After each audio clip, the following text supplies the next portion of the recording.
recover quicker from surgery and you have less complications. There's a lot of good evidence now coming out that seems to be beneficial. And it's a bit of a departure from what we used to do. You know, you can have fluids, like I said, that high carbohydrate drink, as opposed to not eating anything from the night before. And we used to give you lots of these really aggressive bowel preps where you would be basically pooping for the whole day prior and being completely cleaned out. But you after doing that, you'd come into surgery so run down, and then you'd have a long operation, and then your bowels wouldn't work for a long time afterwards. We're trying to avoid that, and there seems to be good evidence for that. So you're telling me to eat the day before? So he should have dinner the night before, right? He wasn't going to, and I thought that he should because he wants to build himself up. You can have dinner the night before, and then the drink in the morning, and then the key thing afterwards is early ambulation. We'll give you bits of sips of fluid, after the operation. The next day you have some clear fluids, soups and things like that, and then if you're tolerating that, you'll get more the next day. Okay. And then hope you bounce back as quick as possible. It's a big operation. Complications are common. I'd say the majority of people have some complication at some point. Like what type of complications? So they vary. So there could be some initially intraoperatively bleeding, potentially requiring transfusion. Probably 30-40% of the time that happens. It's not, we do them commonly. You typically bounce back if we do need to.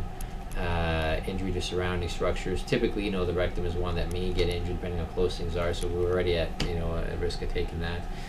Other blood vessels, nerves, some of those positioning injuries from the operation, but that's fairly rare. Then afterwards is the recovery. Commonly it's your bowel that's very slow and lazy, that might not wake up for days. The protocol that you're on now tries to speed that up and keep your bowels moving. Occasionally the new connection that we made from the tubes from the kidney to the conduit, sometimes those leak and may require an additional drain or a stent. Sometimes there's infections afterwards. Sometimes there's always the risk of the anesthesia and heart or lung problems, heart attacks, strokes, clots from your legs going to your lungs, death. All those are possible. You're otherwise a fairly young, healthy guy, so your anesthetic risk is on the lower side than most patients that I do this operation on. So that's in your favor, but it's certainly always a risk. What else can I talk about?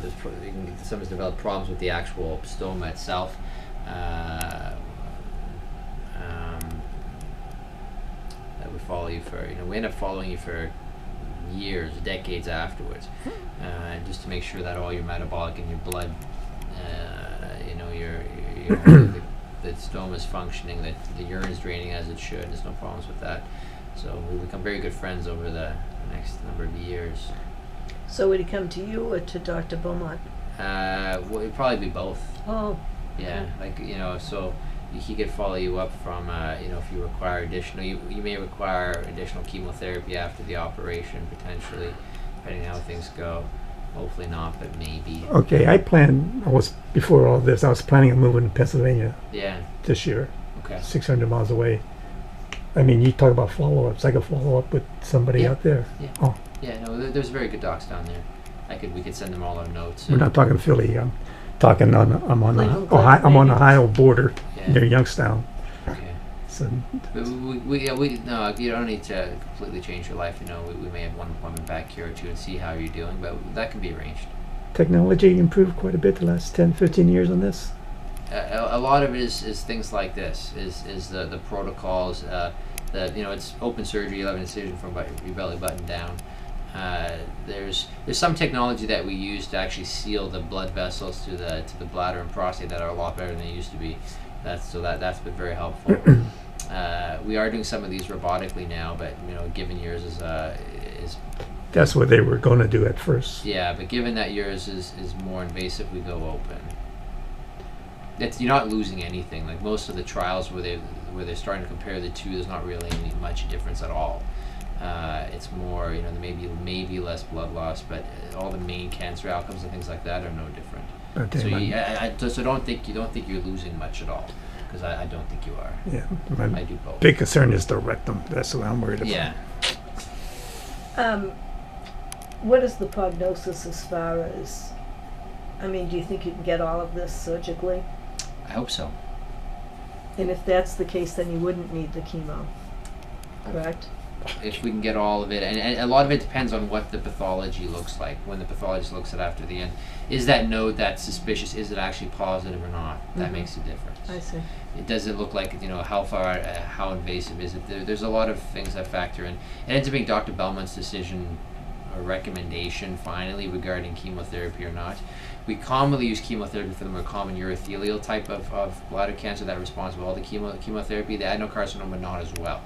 So that's why we want to get on the surgery, because the chemotherapy options aren't as good for that.